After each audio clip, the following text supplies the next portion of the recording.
መስከ መጨረሻም ብሩኬ ከዚህ ዓለም በሞት ተለየ። በሚያሳዝን ሁኔታ እንግዲህ ማህሌት ገብታ ኦክሲጅኑን በመንቀል እንግዲህ ትራስ አድርጋ ልታፍነው በመሞከር ላይ ያለች። እንግዲህ አጋጣሚ ነርሷ ስትገባ ስታገኛት ነርሷ ስትይዛት እንግዲህ ቶሎ ብላ አምልጣ ለመውጣት ስታስብ ወደ አሁኑ መድብል ገብቶ ስለነበረ ማን ነበረች የሆነ ሴትዮ ገብታ ኦክሲጅኑን ስትነቅልበት ደረስኩኝ በማለት ስትነግረው ቶሎ ብሎ የሆስፒታሉን ካሜራ ነበር መመልከት የያዘው። በስከ መጨረሻም እንግዲህ ማህሌት መሆኗን ካወቀ በኋላ ማህሌት አይምረኛል ምርሽም ነፍስሽን እስከምትጠይ ነው ማሰቃይሽ በማለት ተናደደ። በስከ መጨረሻ እንግዲህ ከትምህርት ቤት ዳጣ ጋራ ከተመለሰ በኋላ ምሳሌ አባቷን ማየት እንዳለባት ፈልጋ ወደ ሆስፒታል ታመራለች። ሆስፒታልም ገብታ አባቷን እጇን ይዛ ተስፋ እንዳለው እንደሚመጣላት እየተደሰተች እያዋራችው አባዬ ተነሳ፣ ናፍቀኸኛል፣ ያላንተ ምንም ነገር መሆን አልችልም እያለች እየተናገረች ባለችበት ሰዓት በቃሽ ነገ ትምህርት ቤት ስላለሽ ነይ ውጭና ሂጂ በማለት ቅድስት ስትላት እሺ አንድ ደቂቃ ዘወር ብዬ አባዬን ልሰናበተው በማለት ሂዳ አባቷን ስትሰናበተው ግን ያገኘችው ነገር አስደንጋጭ ነበር። ብሩክ ህይወቱ አልፏል። በጣም ተንጫራ አለቀሰችና ስታያቸው ዳጣና ቅድስትም ሩጠው ሲደፉበት ህይወቱ አልፏል በሚያሳዝን ሁኔታ። እንግዲህ ለዚህ ሁሉ የዳረገችው ማህሌት እንደሆነች እንግዲህ በደስታው ቀን አይተናል።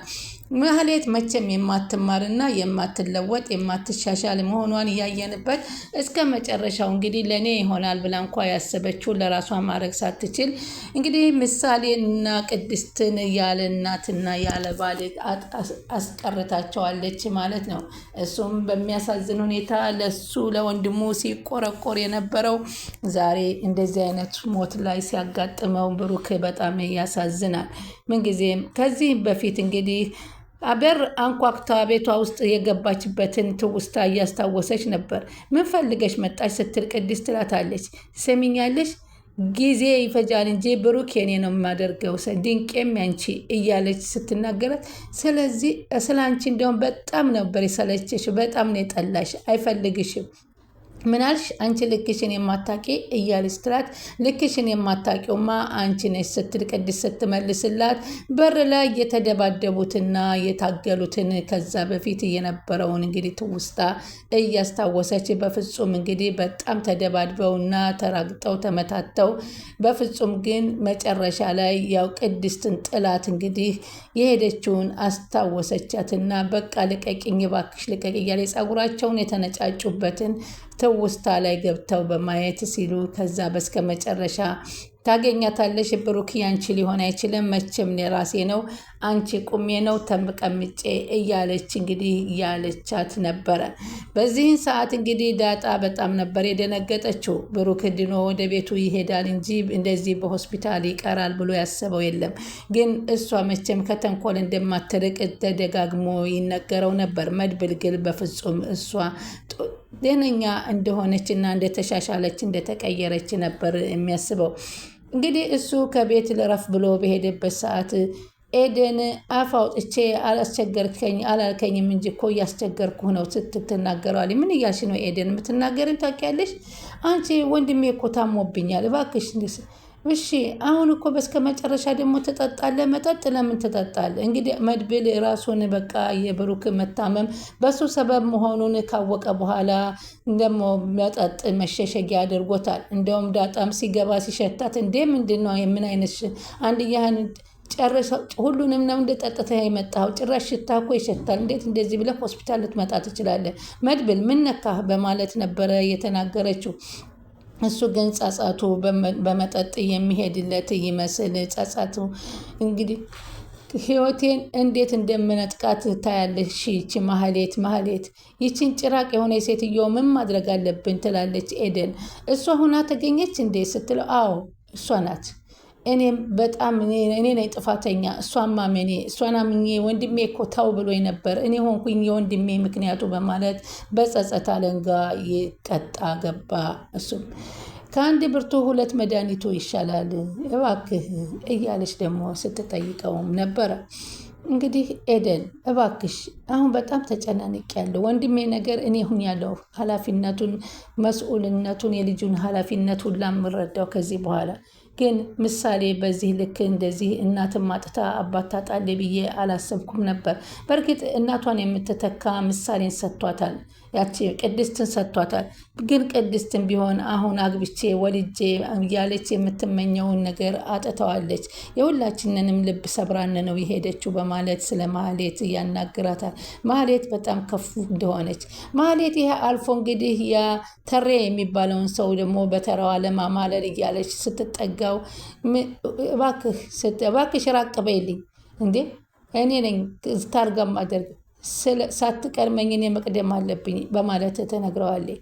አላውቅም ምን ማድረግ አስበሽ እንደው ብትነግሪኝ ጥሩ ነው። ምን ማድረግ አስበሻል አላት።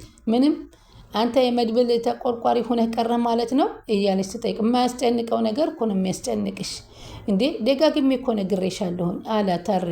አላውቅም ከዚህ በኋላ ቤተሰቦቹን ቢተውለት እንኳ እኔ አልተውለትም እና አንቺ ጥሩ ሰው መሆን እችላለሁ ጥሩ ሁኜ መቅረብ እችላለሁ እያልሽ አልነበረም እኮ። ከዛ በኋላ እኮ ፊቱን በጥላቻ አይቶኛል። ከዚህ በኋላ ያ ስመለከታቸው የነበረው ነገር ያ ተቃቅፈው ያ ሰርጉ ሲጨፈር ሳይ በጣም ነበር ውስጥ የተሰማኝና ያመኝ ነበር ስትል ገለጸችለት።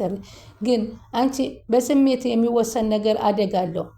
ልክ ነህ አለው። መረጋጋት አለብሽ አላት። ጭንቀቴን መርሳት አለብኝ ብላ ሂዳ ስትዳብሰው በጥፊ ብሎ ገፍትሮ ነበረ የጣላት።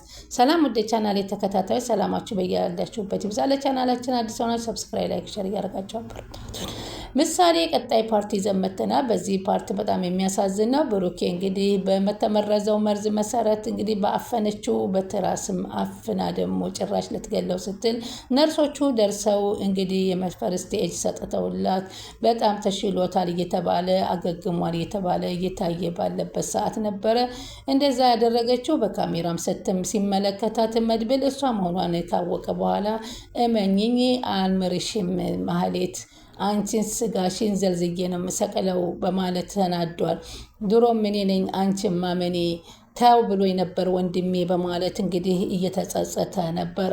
ሆኖም ግን እሷ ምንም አልመሰላት። መኪናዋን ሮጣ ከመኪናዋ ገብታ አስነስታ ነበረ የሮጠችው። እኔ ግን አልለቅሽም እኔ መድብል አይደለሁም እያለ እየዛተባት ነበረ።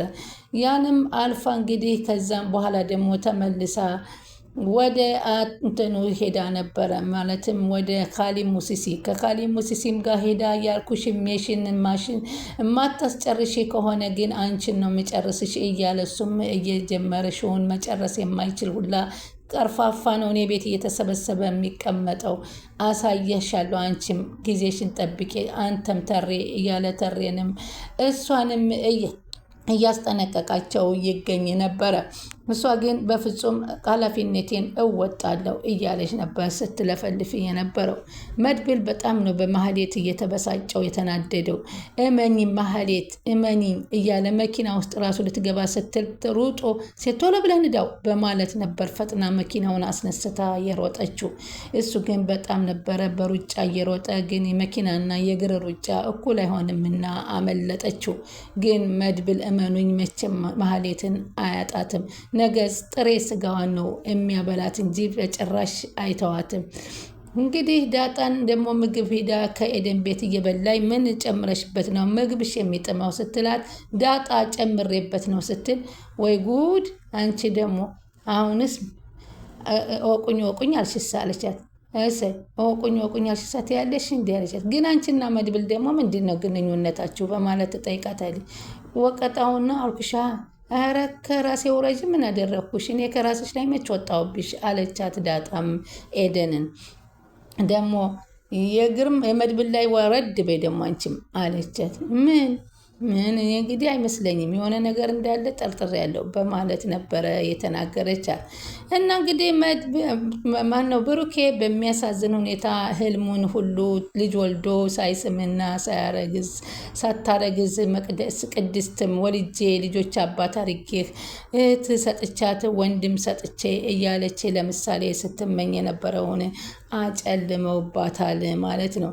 እንግዲህ ካሌብ ሙሲሲም አሁን እንግዲህ ብሩክ ግደሉት ብሎ ስለተናገረ አሁን አስወግጀው በእኔ ምክንያት መጣው ስትባል ሽልማት ለመውሰድ እየጓጓችው ወደ ሰውየው ስትሄድ ግን መሞቱን ስላላወቀች እንግዲህ አንቺም ተቀጣይ የማስወግድሽ አንቺን ነው እያለ ካሌብ ሙሲሲም ሲምዝትባት ነበረ።